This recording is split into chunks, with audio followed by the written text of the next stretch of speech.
સુરતમાં ડોક્ટર બાબા સાહેબ આંબેડકરની 135મી જન્મજયંતિની ભવ્ય ઉજવણી કરાઈ હતી. વિવિધ રાજકીય પક્ષો અને હાલના ઉમેદવારોએ બંધારણના રચયિતાની પ્રતિમાને પુષ્પ અર્પણ કર્યા હતા. બંધારણના ઘડવૈયા ડોક્ટર બાબા સાહેબ આંબેડકરજીની 135મી જન્મજયંતિની સુરતમાં ભવ્ય ઉજવણી કરાઈ હતી. ભાજપ અને કોંગ્રેસ આપ સહિતની પાર્ટીના નેતાઓ તથા હાલના સ્થાનિક સ્વરાજ્યની ચૂંટણીના ઉમેદવારોએ ડોક્ટર બાબા સાહેબની પ્રતિમાને પુષ્પ અર્પણ કર્યા હતા અને બાબા સાહેબના વિચારોને જીવનમાં ઉતારવા તથા તેમણે ચીંધેલા માર્ગે ચાલવા માટેના સંકલ્પ સાથે શ્રદ્ધાંજલિ અર્પી હતી. તો આ ઉજવણીમાં સુરતની જનતા પણ જોડાઈ હતી અને જય ભીમના નારા લગાવ્યા હતા.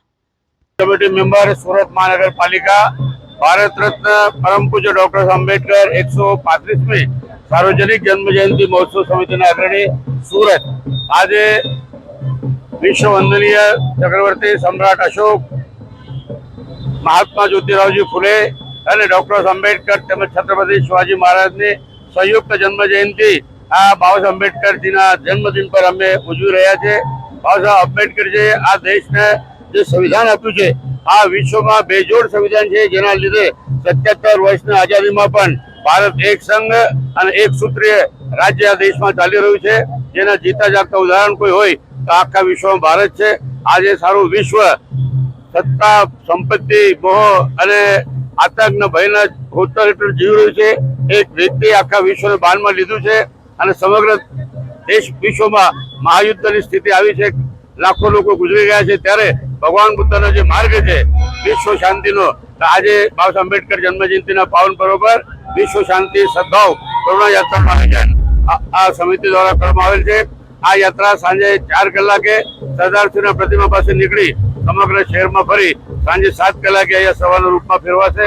આ બાબા સાહેબ આંબેડકર જયંતિનો દિન એક જ સંદેશ છે કે બાબા સાહેબ આંબેડકર ફક્ત દલિત, શોષિત, પીડિતોના જ નહીં, સમગ્ર દેશના નેતા હતા. સમગ્ર વિશ્વ એમને માર્ગ બતાવેલ છે. એવા મહાન પુરુષને અમે ભાવપૂર્ણ શ્રદ્ધાસુમન અર્પિત કરીએ છીએ. એમના વિચારો પર, એમના જે માર્ગ બતાવેલ છે, શિક્ષિત બનો, સંગઠિત બનો અને પોતાના હકના અધિકાર માટે સંઘર્ષ કરો, એને વળગી રહેવા હું તમામ મારા આંબેડકરવાદી અનુયાયીઓ, દેશના યુવાનો અને ભીમ સૈનિકોને અપીલ કરું છું.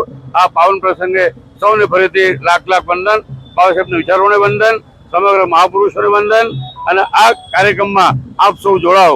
આ વિશ્વ શાંતિ, સદભાવ, કરુણા યાત્રામાં જોડાવીને વિશ્વ શાંતિના તરફ રહે, સદભાવના તરફ રહે, એ માટે આપણે કામ કરીએ. એ જ આ બાબા સાહેબ આંબેડકર જયંતિ દિને મંગલ કામના.